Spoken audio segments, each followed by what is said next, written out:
Tá, tá bom, achei aqui. É a única dele, né? Caio, te sigo há alguns anos e recentemente vejo que você tem opinado muito em questão política e diariamente xingando o Bozo. Jesus não se colocou como uma personalidade apolítica? Não.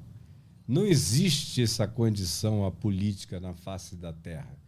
Tudo é política. Não dá. A política é a vida da polis, na sociedade, em conjunto. Então, Jesus morreu por uma questão política.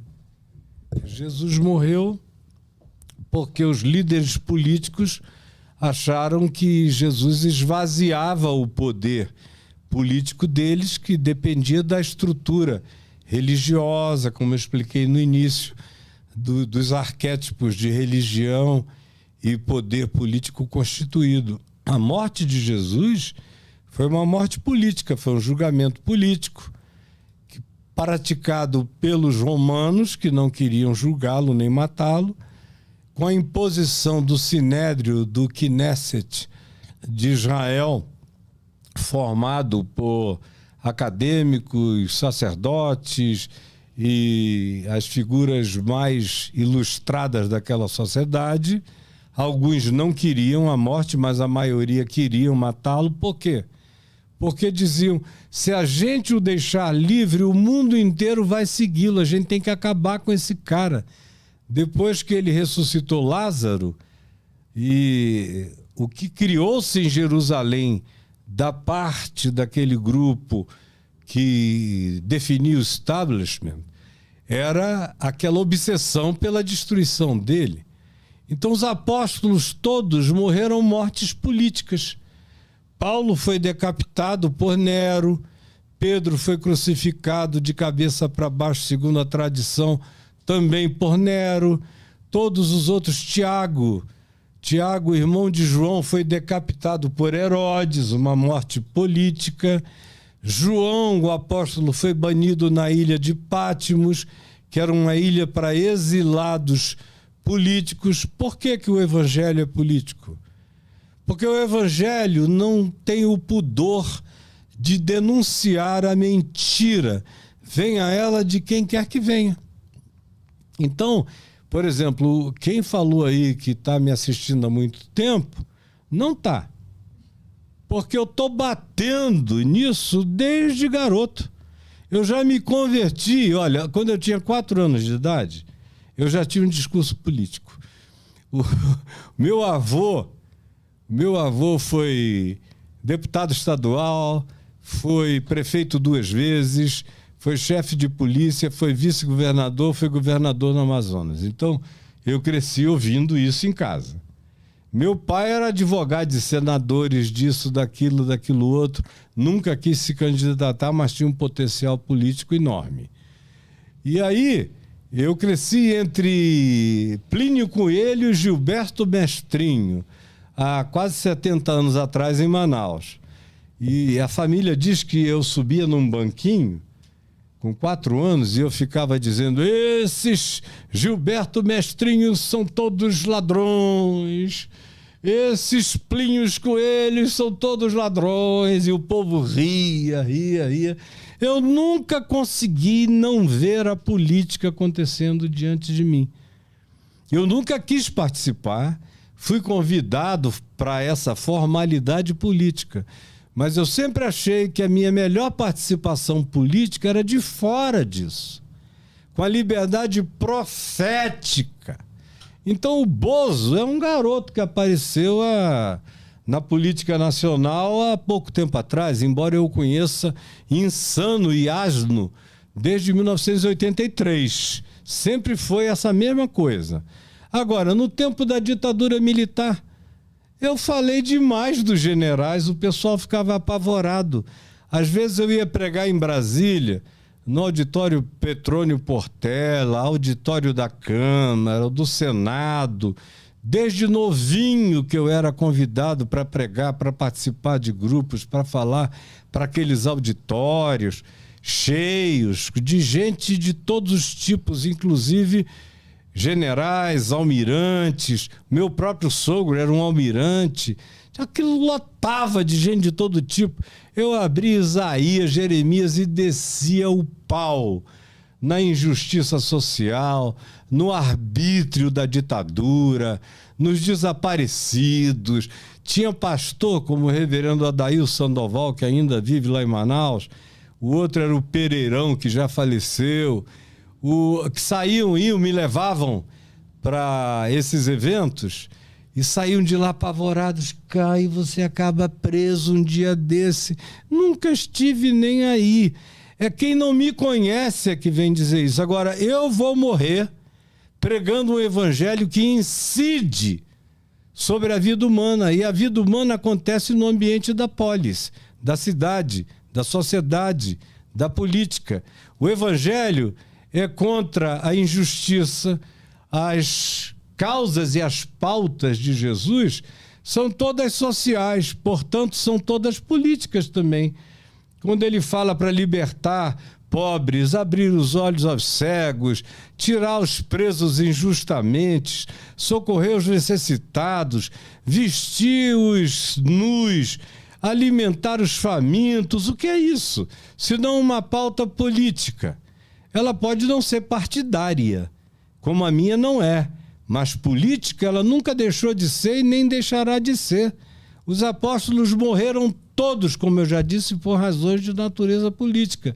Então é muita ignorância, tanto acerca da minha vida, quanto acerca da própria mensagem do Evangelho. A reforma protestante, para Lutero, era uma questão teológica. Mas quando ela deflagrou-se, ela se tornou uma questão política. Dividiu a Europa toda, quebrou o papado no meio, a Igreja da Inglaterra se separou, grupos e grupos e grupos surgiram e se transformaram em entes que tinham uma influência política. Os Estados Unidos da América nasceram por quê? Por causa dos migrantes protestantes que não tinham espaço na Europa e resolveram, a partir da doutrina do Destino Manifesto, criar um novo mundo, uma nova Jerusalém, aonde as ideias do protestantismo e do capitalismo protestante, da liberdade de pensamento protestante, as ciências protestantes, porque o pessoal também não sabe que boa parte da ciência ocidental, depois da Idade Média, foi toda produzida por protestantes, quase todas. Então, é uma ignorância muito grande. E eu só posso dizer, não, meu filho, no Bozo é só o último. Mas se o Lula for eleito, eu já bati no Lula antes. Se ele não for um bom presidente, vai apanhar de novo. Se o Moro for eleito e se não for um bom presidente, da minha parte eu vou falar de novo. Eu nunca fui diferente, nunca serei diferente. Agora, a minha mensagem é o Evangelho. Não é marxismo, não é Adam Smith, nem Weber, não é nada disso, é Evangelho. Quando a pessoa que conhece o Evangelho me ouve, diz, o que ele está dizendo é tudo Evangelho. Quem não conhece o Evangelho e me ouve, diz, ele está falando em política. É só uma questão de ignorância. Quanto mais consciente, mais o indivíduo entende que o Evangelho incide sobre todos os âmbitos da vida. E é claro, a política é um dos âmbitos mais importantes, é onde se distribui a comida, o trabalho, a educação, o ensino, tudo mais que é pauta de Jesus para a vida. Tem mais alguma coisa aí? Inédita ou podemos ir? Estamos repetindo algumas perguntas, né? Sim, tem uma que eu salvei aqui do YouTube, que o cara mandou. Caio, o senhor assistiu Messia na Netflix? Jesus seria viável nos dias atuais ou seria cancelado? Grande abraço e vida longa ao Deriva. Bom, alguém antes citou aí o Chosen, não foi? Alguém citou o Chosen que estava ajudando ele a entender, alguém que falou num áudio aí, a entender melhor o Evangelho. Eu assisti o Chosen, é uma coisa assim bonitinha para quem está começando, é muito infantil. O evangelho é carne e osso, é nervo, é gana. O Chosen é um negócio assim muito bonitinho, muito gracinha. Uhum. Então o Chosen só me decepcionou. E aliás, eu nunca assisti um filme sobre Jesus que tenha sido à altura de Jesus, nunca. Nem a Paixão de Cristo aquele? Não, muito menos. Ali mesmo? é só um esfolamento de Cristo, né? Quase não tem ensino nenhum de Jesus, não tem coisa alguma. Era o Mel Gibson, que era um super religioso, daquele tipo conservador mesmo. E ali foi um espancamento legal pra caramba de Jesus. Apanhou mais do que... Eu não vou dizer o quê, porque hoje em dia é politicamente incorreto. Mas apanhou mesmo, pra valer. O Jesus de Nazaré é bonitinho, é poético, é mais legal em algumas coisas, mas está longe de ser. Jesus é irrepetível. Jesus não é filmável. Não dá. Jesus tem que ser lido e tem que ser vivido. Jesus tem que ser repetido na vida de quem crê.